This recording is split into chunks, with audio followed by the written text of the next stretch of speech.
show. Ladies and gentlemen, boys and girls, this is very end of the pier. For you Brits, you know what I'm talking about. Anyway, I know it's a bit wobbly. I think we should give a fantastic round of applause for the girls who are very unused to wearing this giant thing in their heads, in high heels, and on carpet.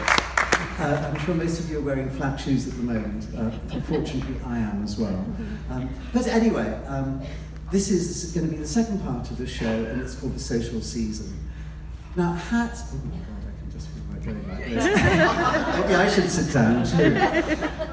Hats around the world have become a symbol of Britain, and when I was growing up, for me, hats I always thought was French, and that sort of vision of je ne sais quoi and elegance and everything. But around the world, hats are really a symbol of Britain, and I think that's largely because of Her Majesty the Queen.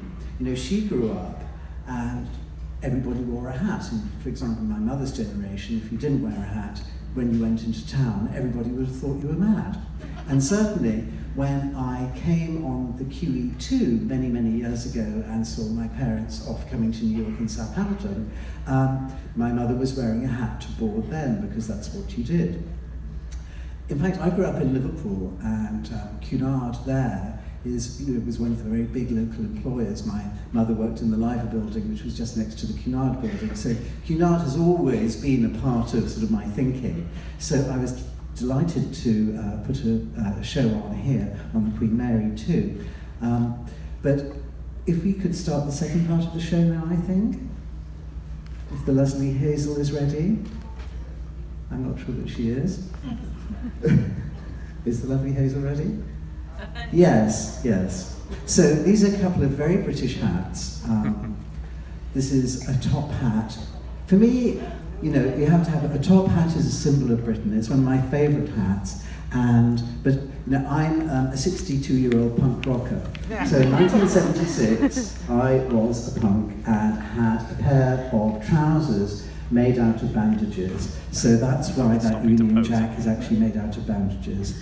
And Adrian, who's walking with her, is actually wearing a knitted breakfast. It's a classic British breakfast. But this is another foodie hat. In fact, this is not particularly British. This was made for Madonna, but she had a bit of a tantrum and didn't wear it. It's wonderful, the techniques that are used in it, the satin, the Swiss roll is made from suede on the outside, it's on a little lace tablecloth. And this one as well is inspired very much by the equestrian hat that Her Majesty wore in her younger days for the Trooping of the Colour. Some of you may remember that when she was on horseback, she used to wear this little felt hat with a feather in the top of it. And this is a little section about London. So this is a small trilby worn by Cece in leather, and it's like a taxi. And actually, if you can turn round a little bit, see underneath, it's got printed an A to Z. With a little rhinestone where my office is. So this is the little taxi hat. The wonderful thing about making hats is that they don't have to be boil washed. They can be made out of anything. This is a great thing too. This is Pearly King hat. Of course, we have royalty from the West End, and as Queen Mother said during the war, now when Buckingham Palace was bombed, the Queen Mother said, now I can look the East End in the eye. So that's a Pearly King hat. And the next one here, this is a trilby, and it's all made in embroidery, and that's the front of my little shop, also in Covent Garden. Worn beautifully here. And these are all dresses by Giles Deacon that the girls are walking in, and in shoes by Gina that they're very expertly walking. Well done. And of course, so much the centre of my world is hat boxes. It was funny enough, when I was getting on Queen Mary 2, I had, apart from the hats, I had 8 pieces of luggage. And 2 of those pieces of luggage were, of course, my hat boxes. Because most people, when they see it, say, oh, I'd love to see a Louis Vuitton hat box, how amusing. But for me, your hat box, and this is another little hat box with a hat flying out of it, a hat box for me is like a car for somebody else, something that I use every day. It's sort of the container with which I put everything in. And this is the social season again. the Brits of you know this soundtrack, and here they are, some hats for Ascot.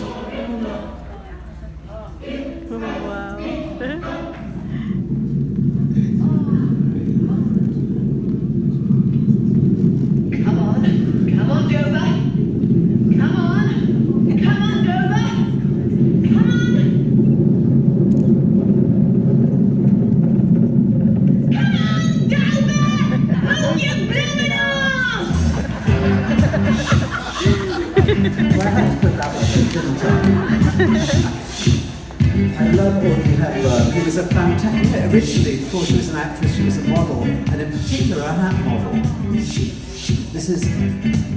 There's a lot of conversation nowadays about feathers, and are feathers okay to use or not? And in fact, the only feathers that we use are termed as barnyard fowl.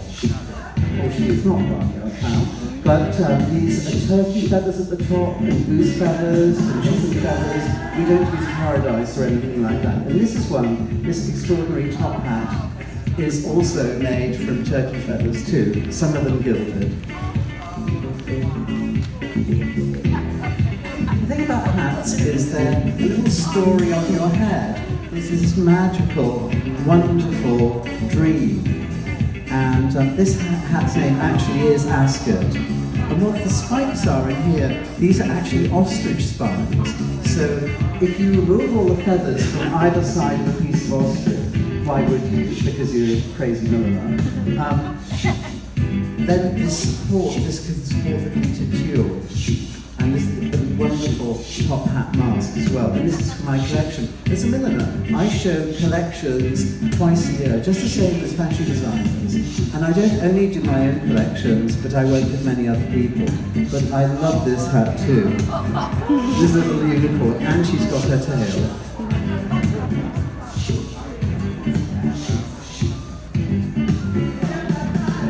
What's coming up next? I think that would be, oh yes. And then those were also Ascot-y, and these are some hats for Wimbledon, which is the next event on our wonderful social calendar. And so this is a little green straw boater with white grosgrain ribbon and a little ball on the end of it zigging from side to side.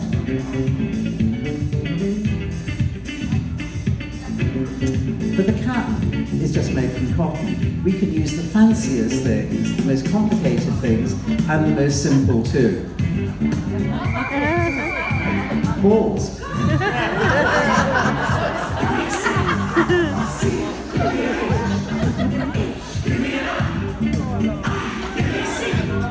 Sorry, it's the question that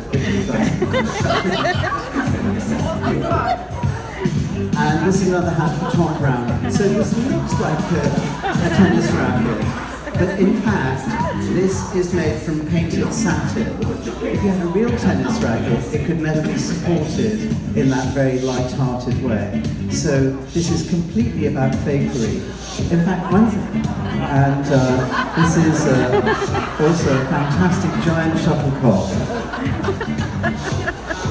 I have to say, he doesn't wear this every day, and I think he needs a round of applause for being exceptionally brave. He's not stopping anywhere to pose with it, he's running round. And here's CC. I wonder if yours is similar to this captain, or? I think she probably wears it even more elegantly than you do.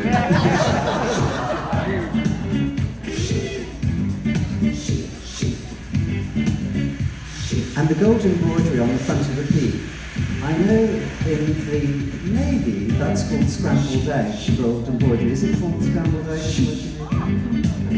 And I love this one, all sails made out of organdy. This is for cows, obviously.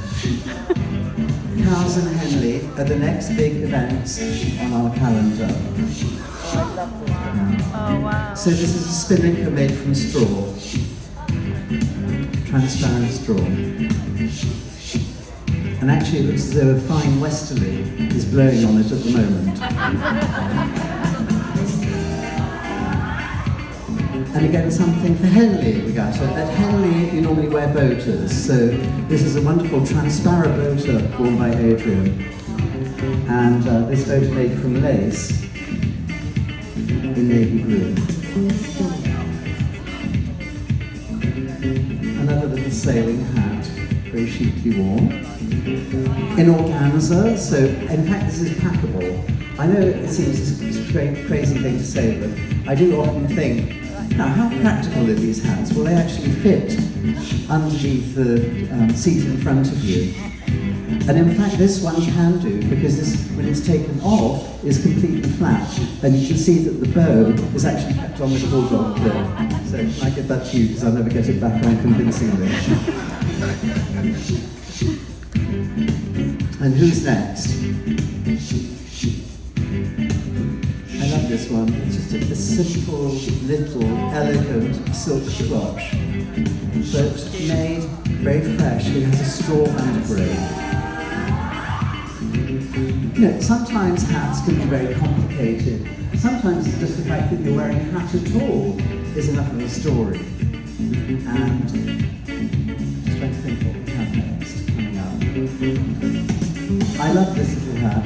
It's just a little straw visor. It's a circle of straw folded in half with some black ribbon, but just the chicest and most elegant thing. Of course, with a ball gown. In fact, that's one of the things that we always think when we've made a hat. If it's a successful hat, does it work with a t-shirt? Does it work with a ball gown? And if it can work with both, then we know we've achieved something. It's a great travelling hat, and that compresses absolutely flat too, in straw.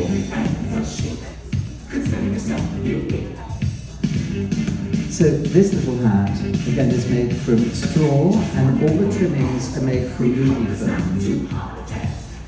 It was inspired by the film The Red Shoes, if some of you know. When Lermontov goes down to Monte Carlo, he arrives in the train station, and these are based on the traditional hats of Saint-Tropez. Again, a huge boater, in that Death in Venice way.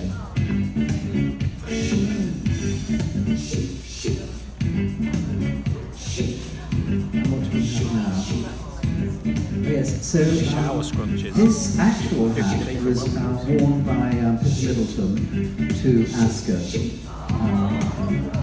And for those of you who are able to come to my talk tomorrow with Hilary Alexander, we'll be talking a lot more about my famous clients. And these are some gardening hats as well. I love this seed packet and handsome young chap with a flower pot on. I think the garden's having all the luck.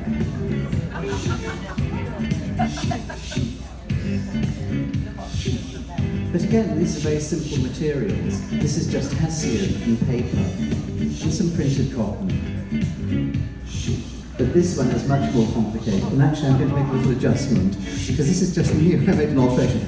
Hold on to the mic.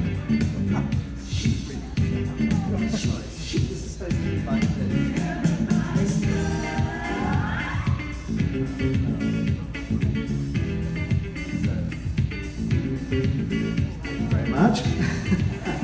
It's supposed to be done. And you can see it's a little gazebo.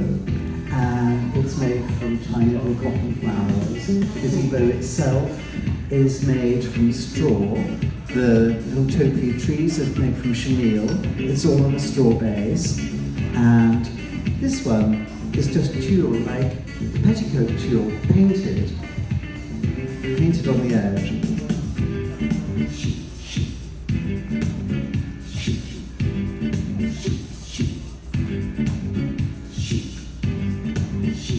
And a couple more.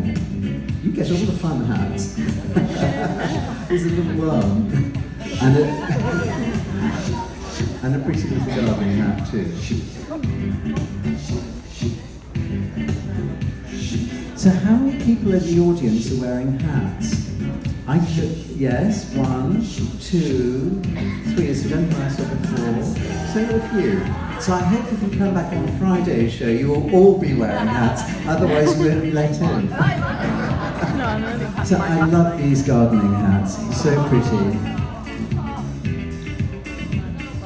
Trellis work and butterflies.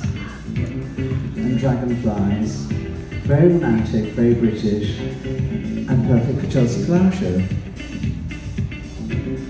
As is this. And this print was actually designed by Cecil Beaton in 1952, and I had it reprinted